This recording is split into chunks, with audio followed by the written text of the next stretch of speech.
नमस्कार, आदाब, सत श्री अकाल, जय भीम, जोहार। मेरा नाम है नवीन कुमार। चंदा ओ चंदा देख संतों का धंधा।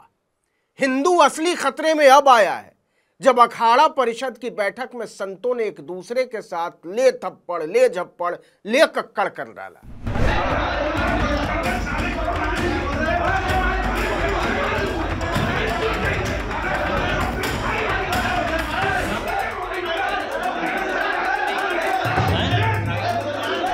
तेरह अखाड़ों के साधु संत जमा थे और कोई किसी की रामनामी खींच रहा है, कोई किसी की धोती खींच रहा है, कोई किसी के पीतांबर कोई लपेटे चला जा रहा है। चल आ जा इधर, तेरी तो वैसी की तैसी। ऐसा दिव्य माहौल था कि इलाहाबाद से प्रयागराज बने शहर का माहौल एकदम से दमक उठा। एक दूसरे को ऐसा कूटा कि समझ में नहीं आ रहा था कौन ओखल बना हुआ है, कौन मूसल।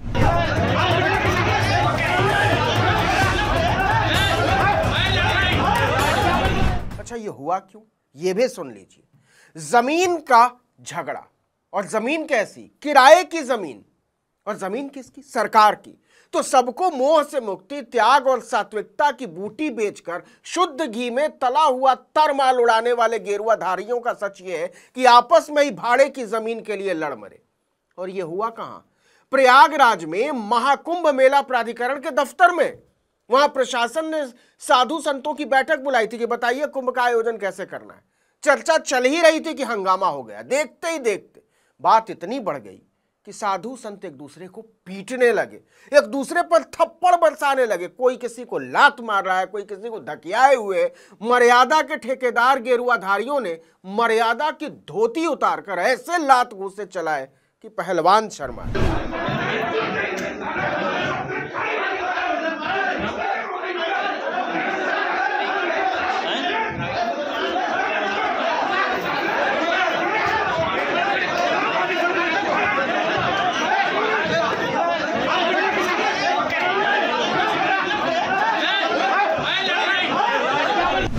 इन्हीं को हम संत और महंत कहते हैं क्या?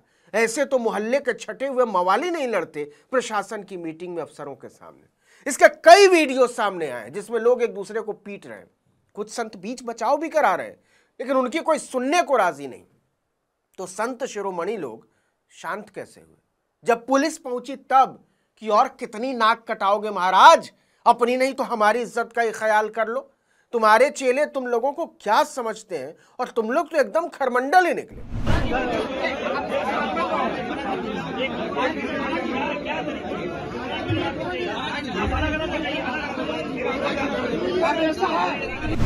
अब सुनिए पूरी कहानी की माजरा क्या था।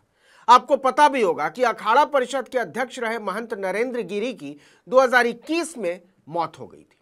उनके बाद रविंद्र गिरी को अध्यक्ष चुना गया, लेकिन तभी से एक धड़ा उन्हें अध्यक्ष मानने को तैयार नहीं है। महंत नरेंद्र गिरी की मौत के बाद पहली बार महाकुंभ लग रहा है। महाकुंभ हर 12 साल पर लगता है। हजारों करोड़ का बजट होता है। 10 अरब रुपए का बजट तो मेला प्राधिकरण को जारी किया गया है। इसके अलावा महाकुंभ की स्थायी परियोजनाओं के लिए 25 अरब का बजट देने का ऐलान किया गया। सोच रहे हैं, मतलब पैसा पानी की तरह बहाया जा रहा है। कितना बड़ा आयोजन है। लेकिन साधु संतों महंतों को अरबों रुपए के इस आयोजन और दिव्यता से क्या लेना देना? वो तो लुटिया लकुटिया वाले होते हैं ना। किसने कहा आपसे? अब सुनिए कि इतने बड़े बड़े अखाड़ों के संत और महंत एक दूसरे की धोती और लंगोटी क्यों खींचने पर उतर आए। इसकी वजह यह है कि अखाड़ा परिषद के अध्यक्ष ही तय करता है कि किसको कितनी और कहां जमीन मेले में अलॉट होगी। उन्हीं की सलाह पर मेला प्राधिकरण जगह देता है, जिससे किसी विवाद की नौबत ना। अच्छा भी है। इसी के लिए प्रयाग महाकुंभ मेला प्राधिकरण दफ्तर में सभी 13 अखाड़ों के साधु संतों को बुलाया गया था कि आइए सबके सामने जमीन का आवंटन तय कर लिया जाए। लेकिन वहां तो अफसरों के सामने ही साधु संत ऐसे भिड़े कि बैठक का भेड़िया धस्सान हो गया। दरअसल साधु संत 2 गुटों में बटे हुए थे और दोनों प्रशासन से अपनी बात मनवाना चाहते थे। लेकिन इस कुटम्मस के पीछे भी दोनों गुट अपनी अपनी कहानी सुना रहे। इस एक गुट का कहना है कि निर्मोही अखाड़े के महंत राजेंद्र दास की किसी बात को लेकर एक साधु से बहस हो गई, फिर यह तू मैं में बदल गया और नौबत मारपीट तक आ गई और इसके बाद कुटम्बस तक। इस बीच अखिल भारतीय अखाड़ा परिषद के महामंत्री स्वामी हरिगिरी महाराज को बीच बचाव करके मामला शांत कराना पड़ा। एक कहानी यह भी है कि एक गुट बैठक के बीच हर हर महादेव के नारे लगाने लगा। यह दूसरे गुट को नागवार गुजरा। इसके बाद विवाद और बढ़ गया, दोनों गुटों में मारपीट होने लगी। कुल मिलाकर कहानी यह है कि यह बात बेपर्दा हो गई कि गेरुआ पहन लेने से या अपने आप को साधु संत महंत बोल देने से न तो सौम्यता आ जाती है, न नम्रता और ना ही विवेक। अब आधिकारिक अखाड़ा परिषद के अध्यक्ष रविंद्र पुरी ने सीधे कह दिया कि मामला जमीन आवंटन का है साहब।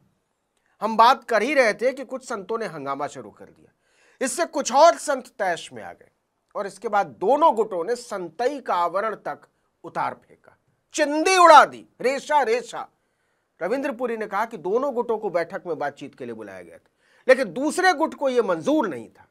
दूसरी तरफ निर्मोही अखाड़े के अध्यक्ष राजेंद्र दास ने कहा कि जब भी इस तरह का कोई मेला होता है तो जो अखाड़े के पदाधिकारी हैं उन्हें बुलाया जाता है, लेकिन कुंभ मेले में यह 2-3 बार हुआ है कि पदाधिकारियों को न बैठाकर दूसरों को बैठाया जाता है। उनका इशारा जूना अखाड़े की तरफ था, जिसके महंत हैं हरिगिरी। हरिगिरी इसके साथ ही अखाड़ा परिषद के महामंत्री भी हैं। अब राजेंद्र दास का कहना है कि जूना अखाड़े का रिकॉर्ड अच्छा नहीं है। दोनों संत हैं, दोनों अखाड़े हैं, दोनों हिंदुत्व के रक्षक कहते हैं। झगड़ा करना और विवाद करना है उनका काम है। हमको वहां बैठने को जगह नहीं मिली तो हमने इसकी शिकायत की। इस पर जूना अखाड़े के प्रेमगिरी ने हमला कर दिया और इसके बाद हालात को संभालना मुश्किल हो गया। अब जरा एक दूसरे की लुटिया खींचने वाले संतों के आगे अधिकारियों की हैसियत थी।